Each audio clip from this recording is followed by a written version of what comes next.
ಮಮತಕ್ಕ ಮಮತಕ್ಕ ಇದು ಸೊಸೆ ಬಾಗಿಲು ತೆಗ್ದಿದ್ದ. ನಾನು ಯಾರು ಗೊತ್ತಾಗ್ಲಿಲ್ಲ. ದೇವ್ರೇ, ನಿನ್ನ ಅತ್ತ ಆಗೋದ್ರೆ ಎಂತ ಹೇಳಲಿಲ್ಲ ಅಂತ ಇತ್ತು. ಹೋಗಿ ಅತ್ತೆನ ಕರಿ ಹೇಳ್ತೇನೆ. ಮಮತಕ್ಕ, ನಿಮ್ಮ ಸೊಸೆಗೆ ನನ್ನಲ್ಲಿ ಗುರ್ತವೇ ಸಿಗ್ಲಿಲ್ಲಲ್ಲ. ನೀವು ಹೇಳಲಿಲ್ವ ನಾನು ಯಾರು ಅಂತ? ಇಷ್ಟು ಬೆಸ್ಟ್ ಫ್ರೆಂಡ್ ಅನ್ನು ಮರ್ತದ ನೀವು ಅವಳಿಗೆ ಹೇಳಲಿಕ್ಕೆ? ಅದೇ ಇನ್ನೂ ಪರಿಚಯ ಆದಿತ್ತು ಅವಳಿಗೆ. ನಾನು ಆಗಾಗ ಬರ್ತಾ ಇರ್ತೇನಲ್ಲ. ಈಕನ ನಾನು ನಿನ್ನ ಅತ್ತೆ ಬೆಸ್ಟ್ ಫ್ರೆಂಡ್. ಮದುವೆಗೆ ಬರ್ಲಿಕ್ಕೆ ಆಗಲಿಲ್ಲ ನಮಗೆ. ನಮ್ಮ ರಿಲೇಷನ್ ಇದೊಂದು ಅಲ್ಲಿ ಮುಂಬೈಯಲ್ಲಿ ಮದುವೆ ಇತ್ತು. ಹೌದು, ಒಂದೇ ದಿವಸ ಇಟ್ಟತಿ ಮಮತಕ್ಕ ಮದುವೆ. ಅದೇ ದಿವಸ ಹೇಗೆ ಬರೋದು? ಇನ್ನು ಯಜಮಾನ ಗೊತ್ತುಂಟು ನನಗೆ, ಅವನಿಗೆ ನೈಟ್ ಶಿಫ್ಟ್ ಡೇ ಶಿಫ್ಟ್ ಅಂತ ಬದಲಾಗ್ತಾ ಇರ್ತದೆ ಅಂತ. ಈಗ ಮದುವೆಗೆ ಬರ್ಲಿಕ್ಕಾಗಲಿಲ್ಲ. ಹಾಗೆ ತೆಕ್ಕೋ. ಸಣ್ಣದು ಮಮತಕ್ಕ, ಎಂತ ಸಹ ಇಲ್ಲ. ಪಾಪ ಹೊಸಬ್ರಲ್ಲ. ಬೇಡ ಅಂತ ಹೇಳಿದ್ರೆ ನಮಗೆ ಹೇಗೆ ಬರ್ಲಿಕ್ಕಾಗ್ತದೆ? ಮತ್ತೆ ಏನ ಒಬ್ಳಿ ಮಗಳ ನೀನು? ಅಲ್ವಾ, ತಂಗಿದಾಳ? ಹೌದಾ, ಅವಳೆಂತ ಮಾಡುದು?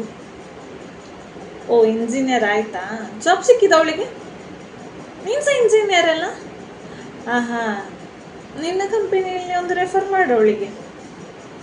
ಹೌದು, ಈಗೆಲ್ಲ ಭಾರಿ ಕಷ್ಟ ಆಗಿದೆ ಕೆಲಸ ಎಲ್ಲ ಸಿಗೋದು ಇಂಜಿನಿಯರ್ಗಳಿಗೆ. ಮೊದಲೆಲ್ಲ ಇಂಥ ಅಲ್ಲ ಮಮತಕ್ಕ, ಎಲ್ಲರೂ ಸಹ ಇಂಜಿನಿಯರೇ. ಈಗ ಮಕ್ಕಳ ಮೈಂಡ್ ಸೆಟ್ ಸ್ವಲ್ಪ ಚೇಂಜ್ ಆಗ್ತಾ ಉಂಟು. ನೋಡ, ನನಗೆ ನೀನೇ ಕಾಫಿ ಮಾಡಿ ಕೊಡಿ ಇವತ್ತು. ಹಾಗದ ಸರಿ. ಬೇಜಾರಿಲ್ಲಲ್ಲ ಮಮತಕ್ಕನಿಗೆ ಸೊಸೆಯಲ್ಲಿ ಕಾಫಿ ಮಾಡಿ ಕೊಡ್ಲಿಕ್ಕೆ ಹೇಳಿದ್ದು? ಸೊಸೆ ಕೈ ರುಚಿ ನೋಡುವ ಅಂತ ಯಾವತ್ತು ಮಮತಕ್ಕನದ್ದೇ ನೋಡುದಲ್ಲ. ಹೌದಾ, ಲೇಟ್ ಆಗಿದ? ತಂದ್ಲಲ್ಲ ಕಾಫಿ. ಅಲ್ಲಿ ಇಡು. ಎಡಕೈಯ? ಯಾರಿಗಿಂತಾದ್ರೂ ಕೊಡ್ಬೇಕಿದ್ರೆ ಬಲಗೈಯಲ್ಲೇ ಕೊಡ್ಬೇಕಾಯ್ತಾ? ಎಡಕೈಯಲ್ಲಿ ಕೊಡ್ಬಾರ್ದು, ಅದು ಒಳ್ಳೇದಲ್ಲ. ಬೇಜಾರಿಲ್ಲಲ್ಲ ಮಮತಕ್ಕನಿಗೆ ಸೊಸೆಗೆ ಬುದ್ಧಿ ಹೇಳಿದ್ದು? ಅದೇ ನಾವು ಒಳ್ಳೇದಕ್ಕೆ ಹೇಳುದಲ್ಲ. ನೀನು ನನ್ನ ಅತ್ತೆ ಅಂತಾರೆ ಕರಿಬೋದಾಯ್ತಾ? ನಾನು ಮತ್ತೆ ನಿನ್ನ ಅತ್ತೆ ಭಯಂಕರ ಕ್ಲೋಸ್, ನಿಂಗೆ ಮುಂದೆ ಗೊತ್ತಾಗ್ಬೋದು. ಇದು ನಿನ್ನ ಅಪ್ಪನಿಗೆ ಅಂತ ಕೃಷಿಯ? ಗೌರ್ಮೆಂಟ್ ಕೆಲಸದಲ್ಲಿದ್ರಾ? ಆಗಲಿ. ಈಗ ರಿಟೈರ್ಡ್ ಆಗಿದಾ? ಒಳ್ಳೆ. ಹೌದಾ? ನೀನು ಕೆಲ್ಸಕ್ಕೆ ಹೋಗ್ತೀಯ ಇನ್ನು? ಮಮತಕ್ಕನಿಗೆ ಕೆಲಸಕ್ಕೆಲ್ಲ ಹೋಗೋದು ಬೇಡ ಅಂತ ಇತ್ತು ಸೊಸೆ. ಈಗ ಹಾಗಿಲ್ವಾ? ತಮಾಷೆ ಆಡಿದ್ದಾಯ್ತಾ? ಹೋಗು. ನಾನು ಜೋರಿಲ್ಲ, ನನ್ನ ಸೊಸೆ ಕೆಲಸಕ್ಕೆಲ್ಲ ಗಳಿಸ್ತೇನೆ ನಾನು.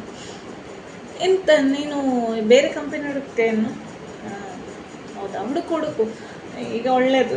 ಅದೇ, ಎಲ್ಲರೂ ಸಹ ಕೆಲಸ ಮಾಡಬೇಕಪ್ಪ ಈಗ. ಇಲ್ಲದಿದ್ದರೆ ತೋಟದಲ್ಲೇ, ನಮಗೆ ತೋಟ ಎಲ್ಲ ಇಲ್ಲಿ ಉಂಟಲ್ಲ ಮಮತಕ್ಕ, ತೋಟ ಎಲ್ಲ ಇಲ್ಲದಿರೋ ಕೆಲಸಕ್ಕೆ ಹೋದ್ರೆ ಒಳ್ಳೆಯದು. ನನ್ನ ಸೊಸೆಯ ಅವಳು ಗಾರ್ಮೆಂಟ್ ಲೆಕ್ಚರ್. ಅವಳಿಗೆ ಒಳ್ಳೆ ಬರ್ತದೆ, ತೊಂದರೆ ಇಲ್ಲ. ಇದು ನಿನ್ನ ಅಪ್ಪನ ಮನೆ ಮೂಲೆಯಲ್ಲಿ? ಅಲ್ಲಿಯಾ? ಅಲ್ಲಿ ನಮಗೆ ಬೇಕಾದಷ್ಟು ಜನ ನೆಂಟರಿದ್ದಾರೆ. ಹೌದಾ? ಈಗ ಅಪ್ಪನಿಗೆ ರಿಟೈರ್ಡ್ ಆದ ನಂತರ ಅಲ್ಲಿ ಜಾಗ ತೆಗ್ದತ್ತಾ? ಆಗಲಿ, ತೊಂದರೆ ಇಲ್ಲ. ಮತ್ತೆ ನಿಮ್ಮ ಅಪ್ಪನಿಗೆ ನೀವಿಬ್ರು ಹುಡುಗಿಯರೆಲ್ಲ, ಇಬ್ಬರಿಗೆ ಸಾಕ್ಬೇಕಲ್ಲ, ಮತ್ತೆಂತ ಮಾಡೋದು? ಬೇಜಾರಿಲ್ಲಲ್ಲ? ನಾನು ಸ್ವಲ್ಪ ಸ್ಟ್ರೈಟೇ ಮಾತಾಡೋದಾಯ್ತಾ? ಗೊತ್ತಾಗ್ಬೋದು ನಿಮಗೆ. ಇದು ಮಮತಕ್ಕ, ನಾನಿನ್ನು ಹೊರಡ್ತೇನೆ. ಮದುಮಕ್ಕಳನ್ನು ಕಳಿಸು ಮನೆಗೆ. ಸಮಾನದ ಊಟ ಮಾಡಬೇಕಲ್ಲ ಒಂದು. ಬನ್ನಿ ಆಯ್ತಾ ನಮ್ಮ ಮನೆಗೆ. ಆಚೆ ಇದೆ ಫ್ಲ್ಯಾಟ್ ನಮ್ಮದು. ಬನ್ನಿ. ಅಣ್ಣನಲ್ಲಿ ಹೇಳು, ಅವನಿಗೆ ಗೊತ್ತಾಗ್ತದೆ ಸ್ನಾನ ಆಂಟಿ ಅಂತ ಹೇಳಿದರೆ. ಅವನಿಗೆ ಭಯಂಕರ ಫೇವ್ರೇಟ್ ನಾನು ಮೊದಲಿಂದಲೇ. ಕರ್ಕೊಂಡಾಯ್ತಾ? ಇನ್ನೆಲ್ಲ ಹೆಣ್ಣು ಮಕ್ಕಳು ಹೇಳಿದಾಗೆಲ್ಲ, ಹೆಂಡತಿ ಹೇಳಿದಾಗೆ ಇನ್ನು ಇಲ್ವಾ? ಸರಿ, ತಮಾಷೆ ಮಾಡಿದ್ದಾಯ್ತಾ? ಕಳಿಸು, ನಾ ಬರ್ತೇನೆ ಇನ್ನು.